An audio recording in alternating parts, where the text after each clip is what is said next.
नमस्कार दोस्तों, आपको फिर से स्वागत है हमारे चैनल ए भक्ति ज्ञान में। दोस्तों, किसी नगर में एक राजा थे। उसके दो रानियां थीं।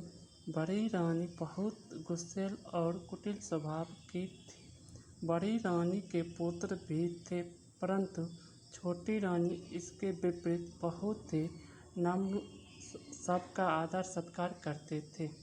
परंतु उसके कोई पुत्र नहीं थे। छोटी रानी गणेश जी की भक्ति, वह हमेशा गणेश जी के भक्ति में ही लीन रहता था।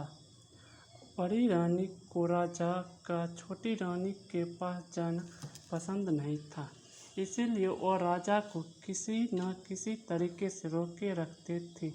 एक बार राजा अपनी नगर से दूसरे नगर जा रहे थे, तो राजा ने बड़ी रानी से पूछा, आपको दूसरे शहर से कोई सामान मंगवाना है?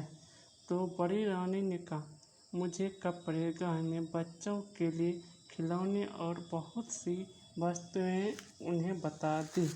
फिर राजा ने छोटी रानी से पूछा कि आपको शहर से क्या चाहिए? छोटी रानी ने कहा, मुझे भी कुछ नहीं चाहिए। जब मंत्री को इस बात का पता चला तो मंत्री ने राजा से कहा, छोटी रानी अपने लिए कभी कुछ नहीं मांगती है, क्यों न मैं उसके लिए गणेश जी की एक प्रतिमा ले आई। राजा ये बात सुनकर खुश हो गए। राजा शहर के लिए रवाना हो गए। वहाँ से वापस आने से पहले बड़ी रानी का बताया हुआ सामान सारा खरीद कर ले आए। रास्ते में वापस आते हुए उन्होंने मंत्री से कहा, छोटी रानी के लिए प्रतिमा लाना तो भूल ही गए। फिर उन्होंने आगे चलते हुए देखा, एक आदमी ने सड़क के किनारे सभी देवताओं की मूर्तियां बेच रहा था। मंत्री ने छोटी रानी के लिए एक सुंदर सी गणेश जी की प्रतिमा ले ली। महल में पहुंचकर राजा ने बड़ी रानी को उनकी मंगाई सारी चीज़ें दे दी और राजा ने छोटी रानी को भी गणेश जी की प्रतिमा दे दी। गणेश जी की उस सुंदर मूर्ति को देखकर छोटी रानी बहुत खुश हुई और उन्होंने उस पूजा के स्थान पर उसे स्थापित कर दिया। उस प्रतिमा को महल में आते ही राजा को शुभ समाचार आने लगा। राजा के पड़ोसी राज से चल रहे बहुत समय की लड़ाइयों में राजा की जीत हो गई। राजा को समाचार मिला, राजा के राज्य में पानी की समस्याएं भी दूर हो गई है और सारा जलाशय, कुआं पानी भी भर गए हैं। उसी राज्य में फसल की भी बहुत अच्छी हुई और कुछ महीनों के बाद छोटी रानी को भी गर्भ ठहर गया। जब बड़ी रानी को पता चला कि छोटी रानी को भी गर्भ ठहर गया तो वह बहुत विचलित हो गई। उसे लगा यह तो बहुत ही गलत हो गया है। उसने सोचा, जब से गणेश जी की मूर्ति यहाँ स्थापित किया गया है तब से कुछ न कुछ अच्छा ही हो रहा है। तब बड़ी रानी ने अपनी दासियों से कहा, गणेश जी की उस मूर्ति को चुराने को कहा और बड़ी रानी ने गणेश जी की प्रतिमा को महल के कुएं में डाल दिया। सिर्फ रातों रात ही उस जगह एक बहुत सुंदर और बड़ा पेड़ लग गया। उस पेड़ पर सिर्फ एक ही सोने का सुंदर फूल उग गया। सुबह उठकर जब सबने उस वृक्ष को और सोने के फूल को देखा तो सब हैरान रह गए।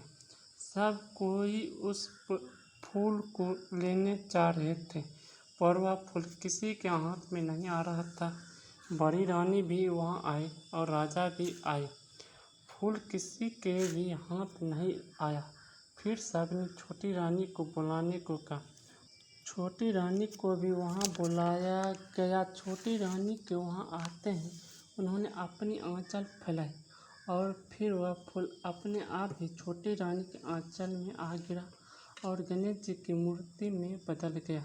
राजा को उस मूर्ति को वहाँ देखकर बहुत आश्चर्य हुआ और राजा ने पूछा, ये तो वही मूर्ति है जिसे मैं लेकर आया था, यह इस कुएं के कहाँ से आई? तो छोटी रानी ने कहा, मुझे इस बारे में कुछ भी पता नहीं है।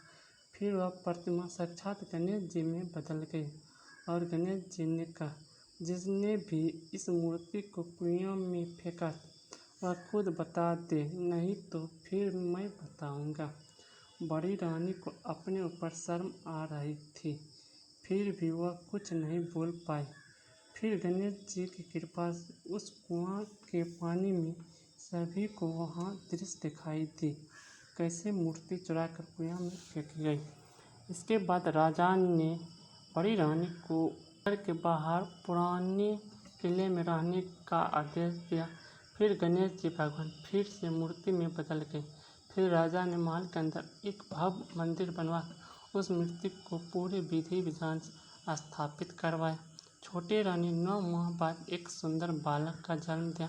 इसके बाद सारा नगर गणेश जी का पूजा करने लगा। बोलो गणेश जी महाराज।